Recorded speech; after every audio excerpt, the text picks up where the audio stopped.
History has recorded the facts of Apollo 16 as the fifth manned mission to the lunar surface. But the facts don't tell the whole story. The crew accumulated more memories during their 11-day flight than most people acquire in a lifetime. The mission was commanded by veteran astronaut John Young, with rookies Charles Duke and Thomas Ken Mattingly. This is their story.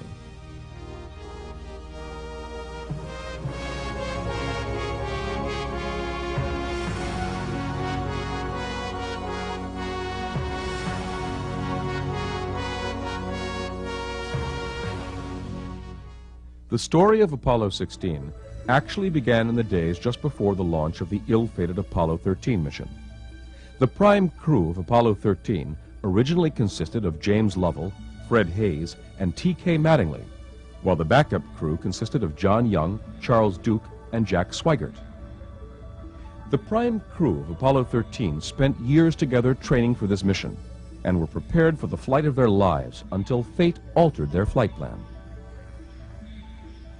2 days before they were supposed to go, Charlie Duke, who was on the backup crew, was exposed to the measles, came down with the measles, and of course then exposed everybody in the prime crew. And Jim Lovell and Fred Hayes had had the measles when they were kids, but Ken Mattingly, who was the command module pilot, had never had the measles.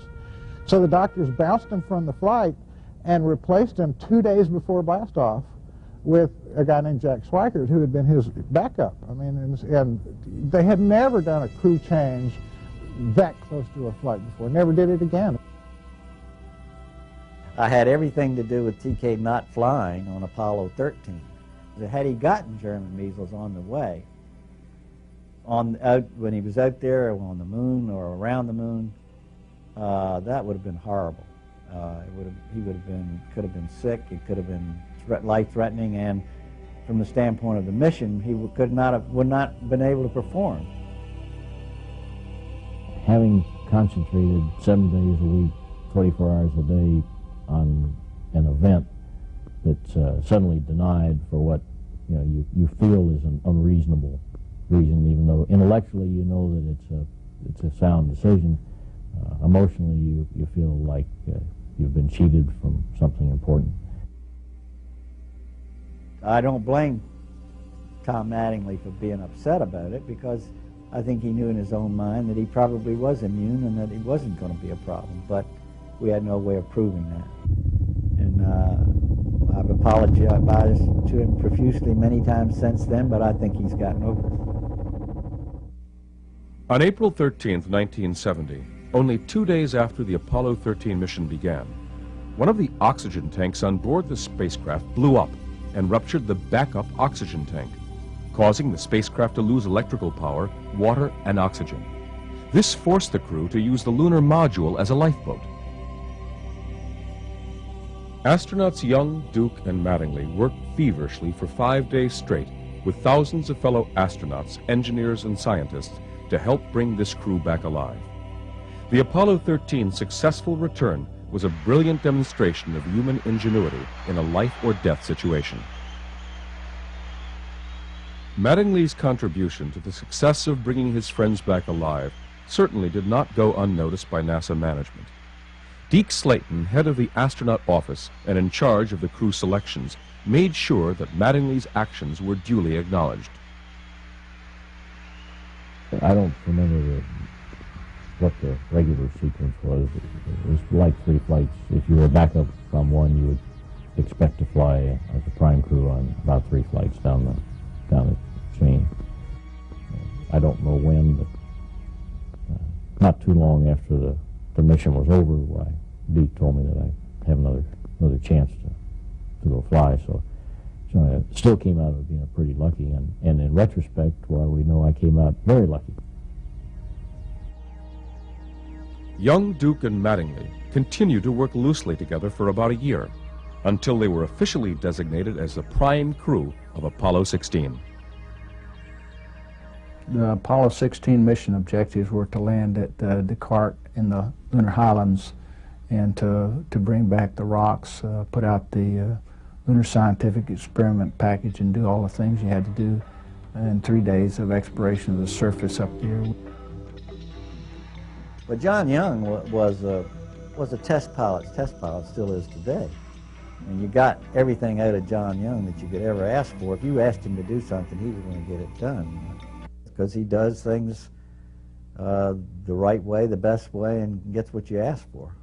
Charlie Duke is very much the same way in terms of responding to people's requirements. Charlie Duke also was one of those guys that had a very great sense of humor. And I think that he was a natural adjunct to John Young. A typical day in training for us is a hard day. We got started early in the morning. Generally, we'd have 4 or 5 hours in the simulator. We'd then spend an afternoon in lunar surface type training, putting on our suits and practicing either getting suited up in the lunar module or either going out on the simulated rock pile we had down in Florida to practice putting our experiments out. Being able to find the kinds of rocks of interest among all the various kinds of rocks up there, we went through a lot of training exercises to teach them to recognize rocks that we thought would be interesting. Well, we went to several places where rocks are exposed well, basically in the western United States. We went to Hawaii and looked at volcanic rocks, basaltic rocks out there. Those were the basic areas we went to. We'd had a lot of training in geology. We'd been, actually, Charlie Duke and I had been training for lunar geology since 1960s, early 1960s. So we had a lot of training and pretty much knew what kind of rocks to pick up. But I was just talking with one of the guys who worked with Charlie Duke and John Young on the 16 crew, and he was describing an incident where when we did our training exercises, we had the guys wired with radios like they were going to be on the moon, and they were talking to a back room. And they started screaming about how they really found this really neat rock and how there was really life on the moon, and what they found was a rattlesnake. And when they got up there, they were kind of jumping around and jumping away from it. It was quite amusing. Another aspect of the training was the preparation for the long treks ahead in the innovative Lunar Rover. After the shakedown tests done on Apollo 15, this rover would allow Young and Duke to go further and faster than ever before on the lunar surface. The Rover was really a unique car. It was electric. It had 2 batteries. Each wheel had its own electric motor, so it was 4-wheel drive. They had a double steering system. In other words, you could steer with the front end and the back end. It had a handle that sat between the seats that was the total control over it. You push the handle forward to go forward, pull the handle back to put on the brakes. If you wanted to turn left, you push the handle left, and the car, of course, turned left. It was a highly maneuverable machine. We had a centrifuge rig that put you at 1/6 gravity. I ran 13 miles or something over there one time just to prove that you could get back in case you ran out of, in case your Lunar Rover stopped driving, that you could still get back. While Young and Duke were spending most of their time simulating their anticipated experiences on the lunar surface, Mattingly was busy setting records in the command module simulators. One of the things that I think is one of NASA's major accomplishments is in preparing flight crews, they have these simulations which are extraordinarily realistic for the ground controllers and for the flight crews and for the team as an organized group. And I think that's the key to why they've been so successful. And he was good. I mean, so we're like, he was the world record holder for hours in the simulator. I mean, he had simulated this flight for a couple of 100 hours. You know, he was ready. After having spent well over 2 years in training and about 2,000 hours in simulators and test facilities, the crew was finally quarantined in anticipation of their historic mission. One of the funny things that happened during a flight, I have a twin brother named Bill, and Bill's a doctor in our hometown in South Carolina. Before the flight, we were in quarantine. My brother had come down with his family and was staying at the Holiday Inn in Cocoa Beach, and And he's walking by the pool, and there's all the NASA management there, Rocco Petrone and George Lowe and a few others. And they looked at him, and their initial thought, we found out later, was, this guy's broken quarantine. What's Duke doing out here? He's supposed to be in quarantine. So they called up out there, what's Duke breaking quarantine? And, you know, the guy picks up, well, he's right here. What do you mean he's not breaking quarantine? So everybody had a big laugh over that.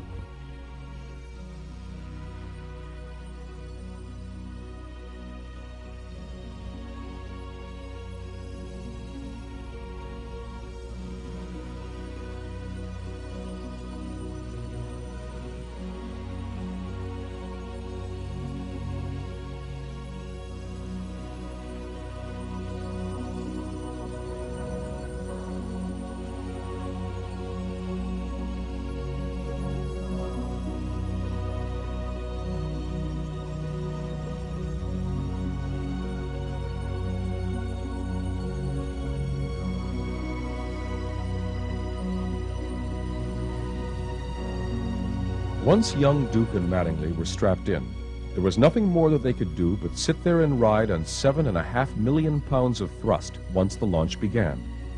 Their heart rates that were monitored in mission control proved to be higher during the launch than at any other time in the flight.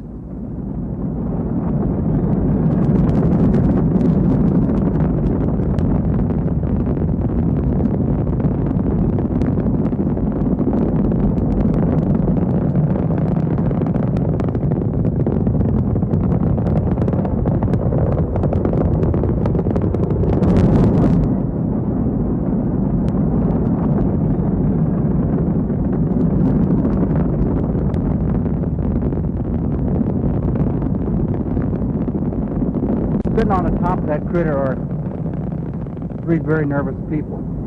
Charlie Duke, Ken Mattingly, and me.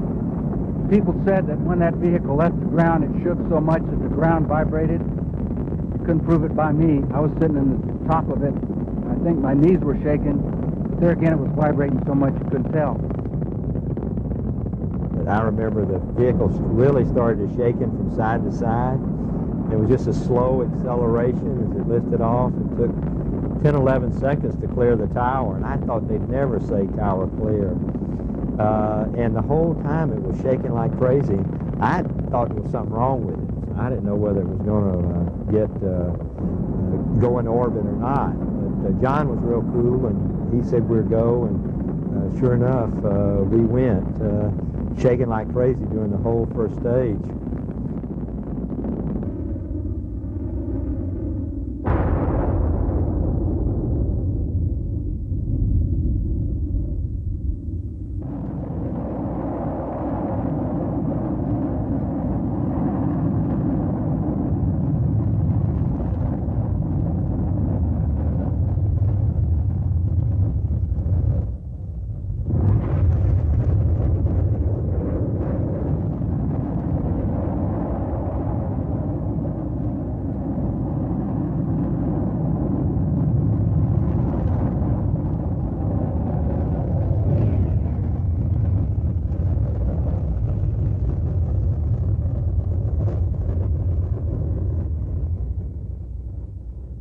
That was shut down right on the money.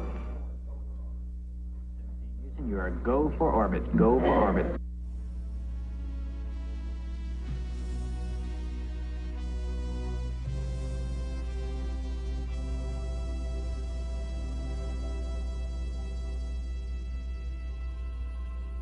Or go for TLI. Roger.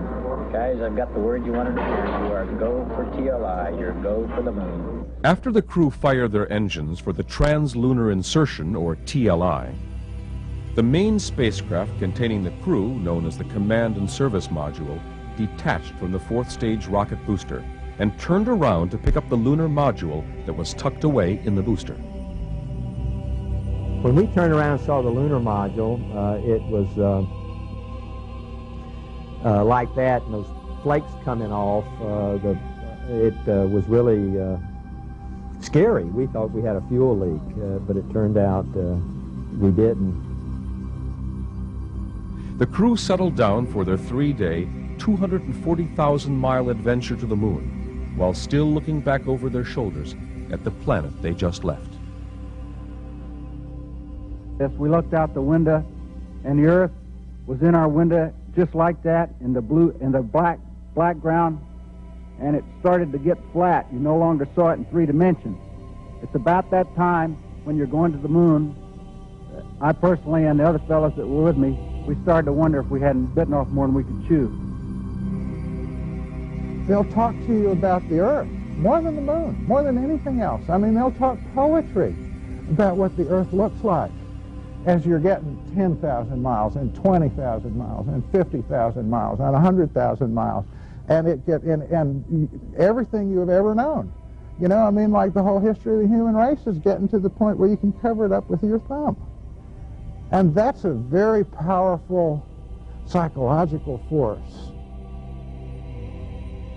After 3 days filled with anticipation, the Apollo 16 crew finally reached its destination. Young and Duke entered the lunar module Orion, while Mattingly stayed in the command and service module Casper. Go, Sergeant, go. Capcom, we're go for undocking.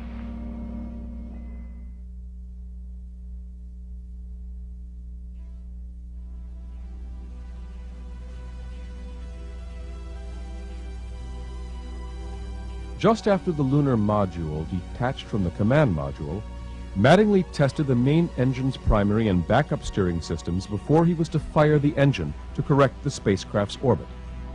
Mattingly found that the primary steering system worked perfectly, but when the backup system was used, the entire spacecraft unexpectedly oscillated violently. The failure of either primary or backup steering systems was cause for a mission abort.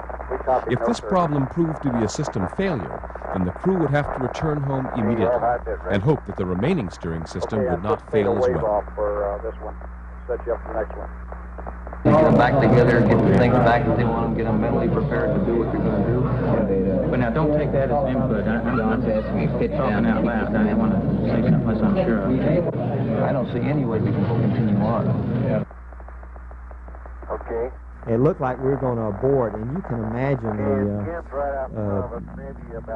the disappointment we had at this point to think that we were going to have to abort the mission. We'd come through 240,000 miles, and we'd been training for 3 years almost, and here we are 8 miles away from our landing site. We can see it, and they're about ready to tell us to come home. Will you confirm forward on me?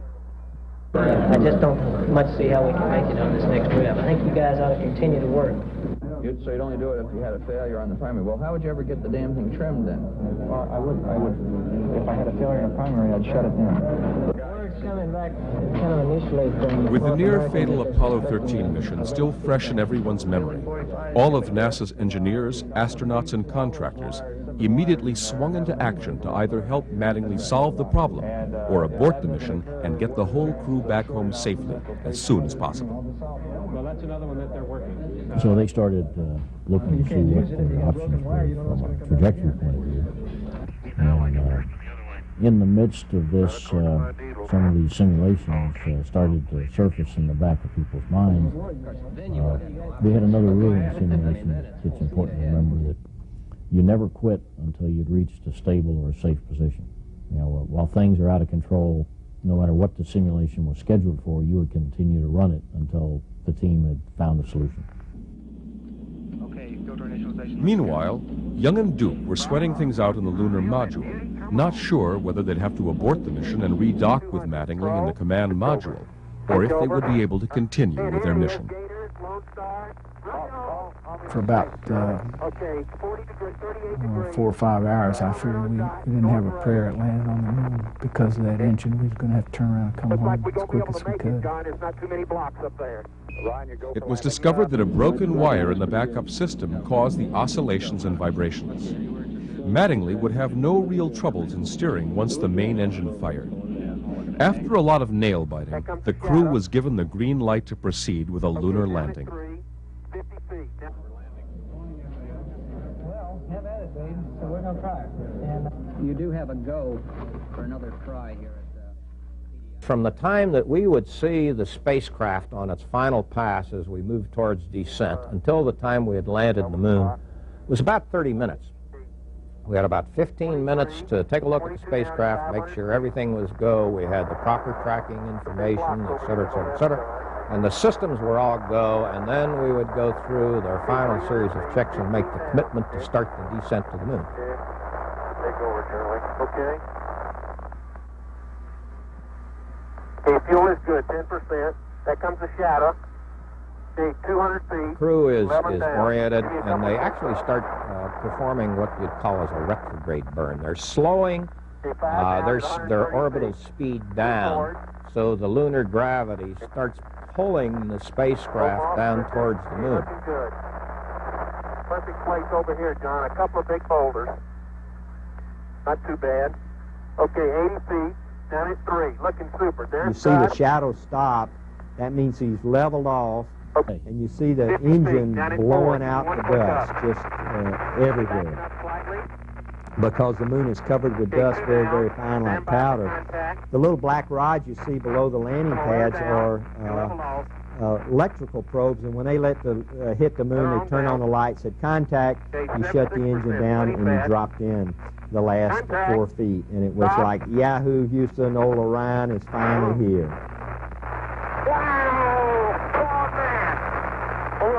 Finally here, Houston. And we are mysterious and unknown decards. Pilot planes.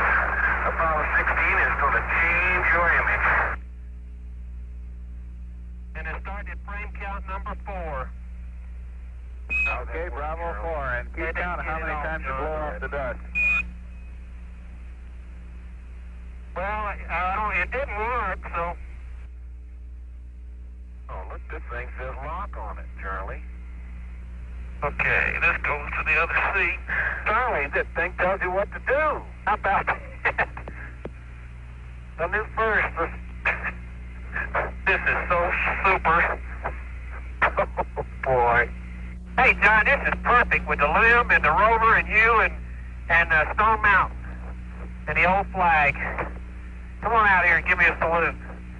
I don't know if you can really tell or not, but on the Earth, with all that equipment on and a backpack, we weighed 360 pounds. We trained in Earth at the block field, as you saw in that film, a lot, and you could barely move your big toe. But when you're on the moon and you only weighed 60 pounds, so the jump was delightful.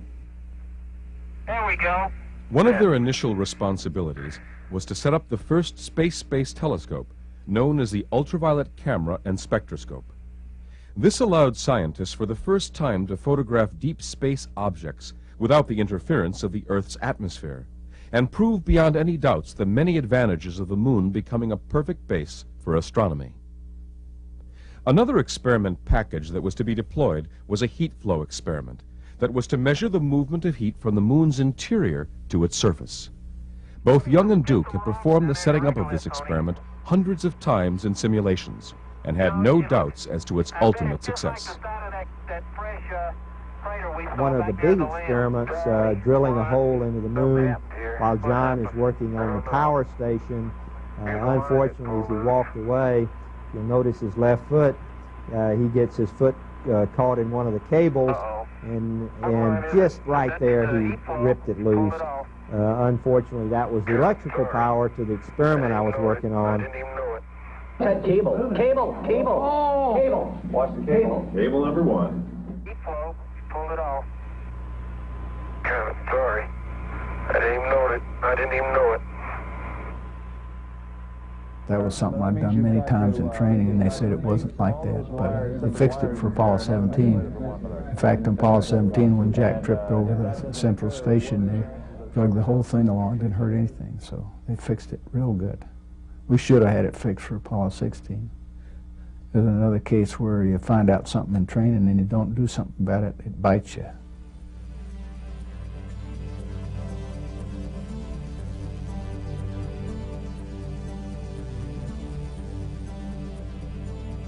Perhaps the most visually spectacular aspect of this mission to the viewing public back home was when the crew took their rover out to sites far beyond where they landed. Here I am getting in the car, and we jump up and land on the car seat. Then we had to buckle our seat belt because the ride across the moon was rough. No roads up there, but fortunately no traffic either, so you just let her go, and your object is not to run over any great big rocks or to run in any great big holes. We set the moon speed record on Apollo, at least we say we did, which was 11 miles an hour, which was felt like we were literally flying.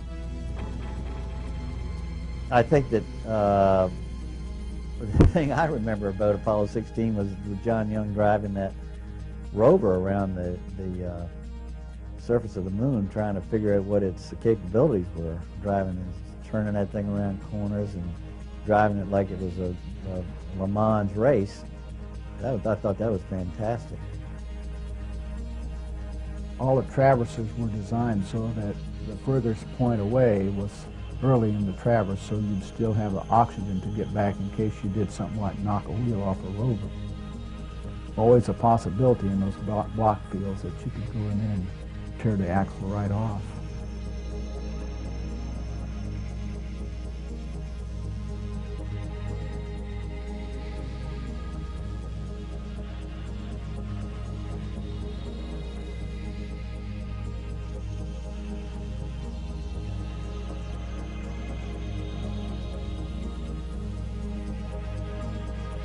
Before I went to the moon, I had this dream about we were going across the lunar surface, actually driving north in the car, and we'd driven a mile or more, and when we came over the ridge, there was another car, similar to our car, with two shapes in it. It looked like two astronauts, and it was just sitting there.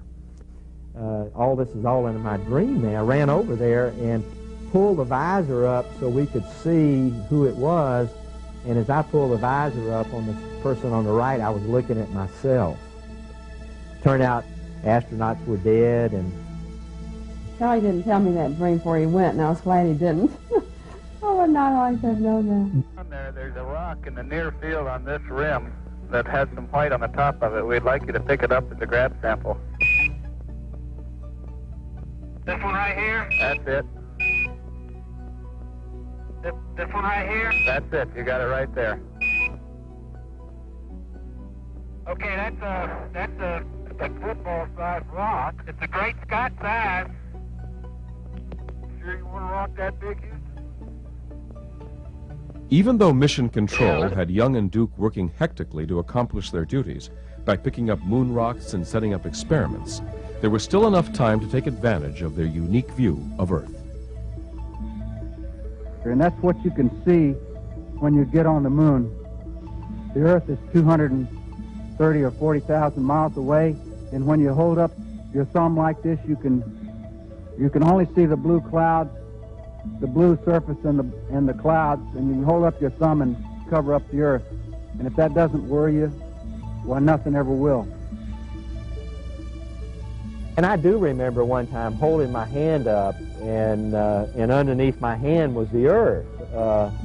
And a thought passed my mind that, underneath my hand is 5 billion people, or 4 billion, whatever it was in those days, and that you don't see North America or Europe, you just see Earth. And I discovered that just seeing Earth as one doesn't make us one.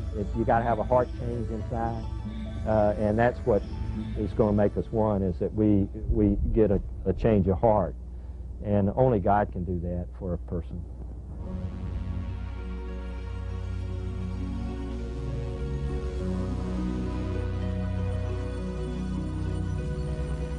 While Young and Duke were busy setting up experiments and collecting lunar samples, Mattingly was busy in the command module conducting 15 experiments on his own.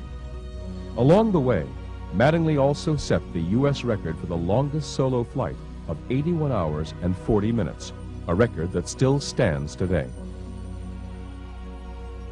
The command module pilots, stayed in orbit all by themselves, half of which they were on the dark side of the moon and couldn't even talk to Earth if they wanted to. So they had plenty of time to kind of sit back and just look around and realize, wow, I'm at the moon.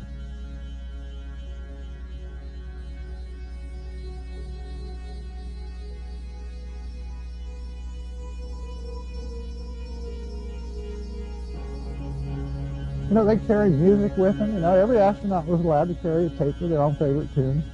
And I know Ken Mattingly on 16 carried classical music. I mean, like, he was a big fan, and he picked out songs that he thought would be appropriate to space travel, you know, like Holst's Suite for Planets and the theme song from 2001, and Symphonie Fantastique. And he's listening to the Symphonie Fantastique floating around behind the moon. You know, that's the kind of thing that a command module pilot got to do.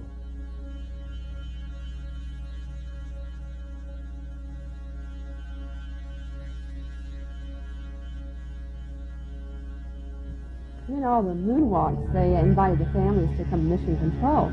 So we went over there during the 7 hours, 3 days for 7 hours, and watched the moonwalk. It was really great to be able to see it on the big screen, mission control. Toward the end of each day, my heart would start beating a little bit, thinking, oh, now it's time to get in. Get in there before anything happens. We have a few minutes left, so we decide to do the Moon Olympics. I decide to try to set the high jump record on the moon. And as I start to do that, I bounce a couple of times, and then I fall over backwards. And as I fall over backwards, fear strikes. If I split my suit open, I'm dead. As John helps me up, I get very, very quiet as I listen to the pumps and the oxygen flow in the suit. Fortunately, the suit holds, and my fear subsides. The size of that biggie, it is a biggie, isn't it? It may be further away than we think. No, it's not very far. It was just right beyond you. And we better press on for the big boulder. Okay, we're headed that way. You get the tongs, John? Yep. It was characteristic for all astronauts to be visually unprepared for adjusting to scale or distances on the moon. Because of the moon's much smaller size, the horizon drops off much quicker than on Earth, and there are simply no landscape markers or geological points that the astronauts could judge distances with. Probably is. Okay, that sounds like a good guess. God, you mean they weren't at it? No. It looked like they were standing right there. Look at the size of that rock. The rock that Young and Duke thought was just medium-sized and not too far away turned out to be as large as a house and ended up being much farther away than anyone had expected. They aptly named it the House Rock. Well, Tony, that's your house rock right there. Very good. Don't get too near the edge of that thing. It falls off. Look over at your right. It falls off pretty good. Yeah, I know. Keep going. During the mission, there I am bouncing around on the moon, and my brother walks into mission control. He gets a pass, and he wants to sit on the flight surgeon's console. And a few people knew he was coming in, but I mean, the whole room looked over, I understand, looked at him, and they looked at the TV, and they looked at, you know, and they thought what's happened here? And then all of a sudden they realized the word got around my brother. But he looked at I mean, we are identical. That created a few stares and a few laughs in mission control. Just before Young and Duke had to go back into the lunar module for the last time, Duke left a small token of himself and his family on the moon's dusty surface. An idea we had before the flight to get the whole family involved was to have a picture taken. So we had a picture taken of our family in the backyard of our house. On the back of this photograph of our family, we wrote something to the effect of, this is the family of astronaut Charlie Duke from planet Earth, who landed on the moon in April of 1972, and so I pitched it out on the moon and took a picture of the picture. After being on the moon for about 3 days, and having spent 3 EVAs, or extravehicular activities, collecting over 200 pounds of moon rocks and other samples, both Young and Duke entered the lunar module for the last time and prepared to take off for a rendezvous with Mattingly in the command module. This is the ascent stage sitting on the moon just before lunar liftoff. The top part of that machine goes, and the bottom part stays on the surface. That's very interesting too. We know that there are 200 ways that the lunar module engine could fail to start. It was a pretty tense time. Think of that, 200 ways to become the first permanently manned lunar base. It's the only part of the entire vehicle that had no backup. You know, I mean, because like NASA was very safety conscious. Every system was double redundant. They had 3 of something, you know, I mean, but they only had one engine to take off. And so they made the simplest engine they could build. You know, I mean, it was a very simple and straightforward engine, and you turned it off and it went on, hopefully. Smile. FAO. Don't be mad. We'll get it up there. See how nice and leisurely it's been? That's the way it should be, getting ready for ascent. 10 seconds. I was starting to form this thought. It didn't light. Just then the engine lit, and bang, it kicked us. And then from then on, it was a wild ride. It was like riding a fighter plane. And it was some ride. Man, feel this baby go. And that was the feeling we had then. And it was just exhilaration riding this thing back in orbit.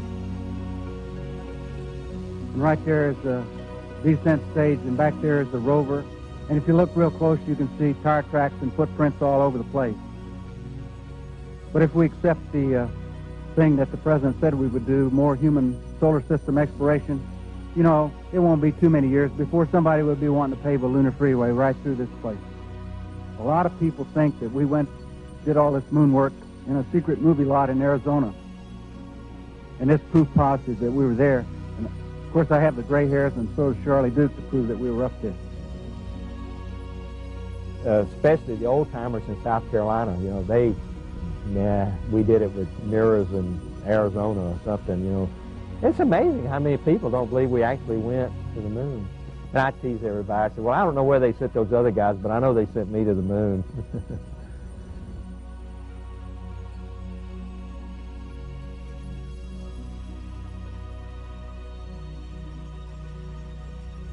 Once the crew of Apollo 16 was reunited, the samples and experiments collected in the lunar surface were transferred into the command module. The ascent stage of the lunar module was jettisoned, but its movement afterwards became unstable and unpredictable, requiring the crew to take evasive action to avoid a collision. Before leaving the moon's orbit, the astronauts released a 6-sided satellite designed to orbit the moon and monitor the solar wind, interplanetary magnetic field, and deviations in the moon's gravitational pull.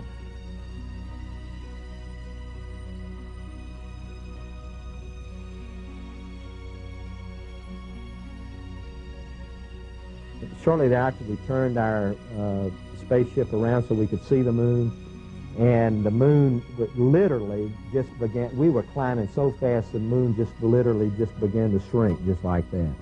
And you could see it. I mean, literally, a whole satellite that big, 2,000 miles in diameter, just began to shrink like this. And that was really spectacular. Then we had to settle down for the 3-day trip home, but that first hour or so was, we were glued to the windows watching that.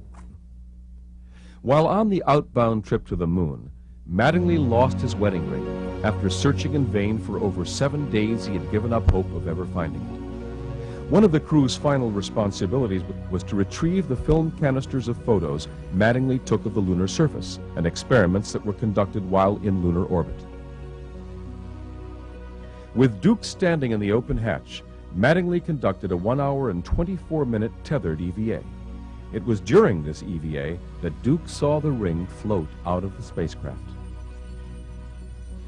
And so I float over after it and try to grab it, and I miss it, and it floats outside. And, well, my first thought, well, lost in space, there it goes. It floated out and hit him on the back of the head, which he didn't feel, of course. I watched this thing hit, and instead of bouncing off and cartwheeling off into space, it hit and came straight back towards the hatch. It floated back in the hatch, and I grabbed it on the rebound. After a relatively uneventful 3 days, the crew prepared to return back to Mother Earth. heavily laden with film, experiments, and moon samples. I think we've seen as much in 10 days as most people see in 10 lifetimes.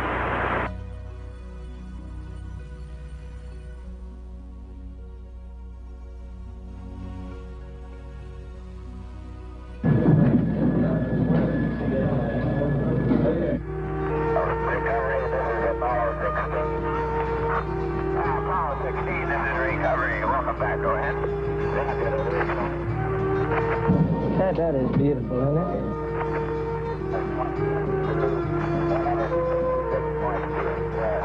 Now they're blooming. Beautiful. There they are. Beautiful. Apollo Control Houston, an observer on the Ticonderoga estimates the distance from the ship about 1 mile.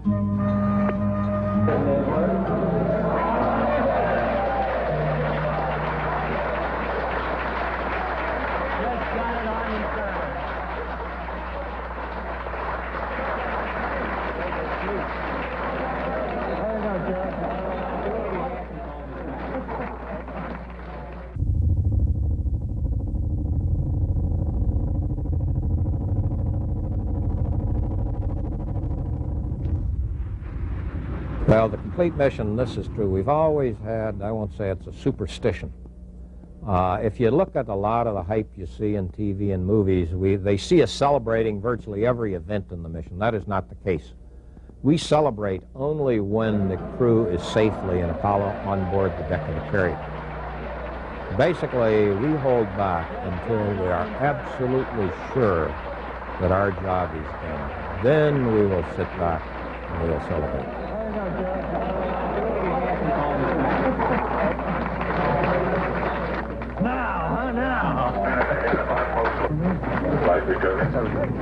You saw an example of goal-oriented teamwork in action. The kind of thing that made this country great and the kind of thing that's going to keep it that way. Thank God for America, and thank God for this country that has let us work in such a marvelous program. Then we passed around cigars in this thing. And this is when we could smoke in the control center. People would do this, and we'd light up the cigars. And that was, hey, our thanks to the team. And there was just a feeling of togetherness, bond, unity, accomplishment. It was just the most marvelous feelings in my entire life that existed in this room. Well done, young man. Outstanding. I cannot touch that cigar anymore. I cannot. The house was full of gin, and the champagne bottles were ready to unpour it. At this point, they did. They just popped the champagne bottles as soon as that splash came, and we were celebrating. Cigars came out of mission control, but we had the champagne. The whole mission in Apollo 16, I added up one time when we finished, we had more than 100 different problems. Main highlights were doing the job in the face of all the problems that we had. It was proof that you could get out there and do it and do the complete mission in spite of problems. We had a lot of problems, but that's the way life is, I think. Solving problems in real time is what this bunch around here is really good at. After the successful conclusion of this mission, the crew went on a brief celebration trip around the United States and were received like the heroes they are. I mean, the country was really nice. My hometown had, I mean, they put on a great big celebration, Charlie Duke Day, and we had a little town of 8,000 or 9,000 people. There must have been 40,000, 50,000 people show up from every community around, and the governor was there of South Carolina. And everywhere we went around the country, we just got a wonderful reception, and that was nice to be an American, to have been involved in a program that people are proud of, that brought the country together rather than split the country.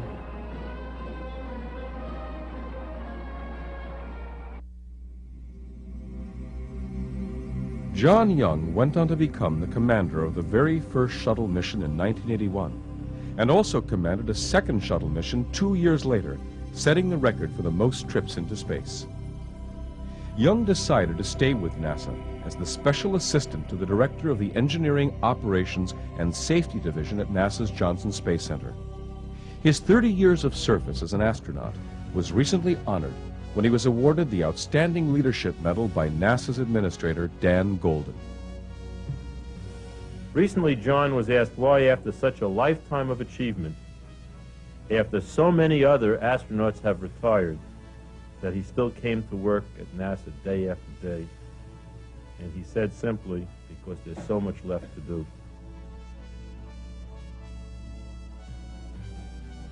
T.K. Mattingly stayed with NASA as well, and also commanded 2 shuttle missions in 1982 and 1985. After leaving NASA, Mattingly entered the private sector in the aerospace field, and is currently the vice president in charge of the designing and building of Lockheed Martin's X-33, the next generation of NASA's spacecraft. Charles Duke left NASA shortly after his flight and became a very successful businessman. Perhaps the most lasting effects of Apollo 16 are the implications of what this mission meant to people of the world and long-term prospects for the future of humanity in space. I prefer to believe that challenges, things that are stimulating, are the kinds of things that make societies healthy. I think that you cannot retain a healthy society without giving yourself some kind of a challenge to draw the best out of you. I thought when we left the moon that we'd have a base up there in a couple of years, but we didn't do it. I think it's time for us to look at going back to the moon now. We're right now, the United States is where Columbus was 500 years ago. The time is to get out there and discover these places, investigate and expand our knowledge, and then apply that knowledge to solving problems here on the Earth. We need to get smarter, and we need to learn better how to control our destinies, and I think space exploration is a key to that. I know I thought that I probably would have aspirations going to Mars. Somewhat naively, in retrospect, I assumed that we'd go to the moon and then just press right on to the next destination. The future of humanity may well depend on our ability to conquer space. This Apollo 16 crew and the program as a whole laid the foundations for all that followed. When I look up at the moon, especially on a real bright, clear night, and it's almost full, it's this feeling of, attaboy, I've been there, and it's still a thrill just to look up and still look up and say, that's where I was, and it just the memories just flood through my mind, and it still brings back lots of excitement.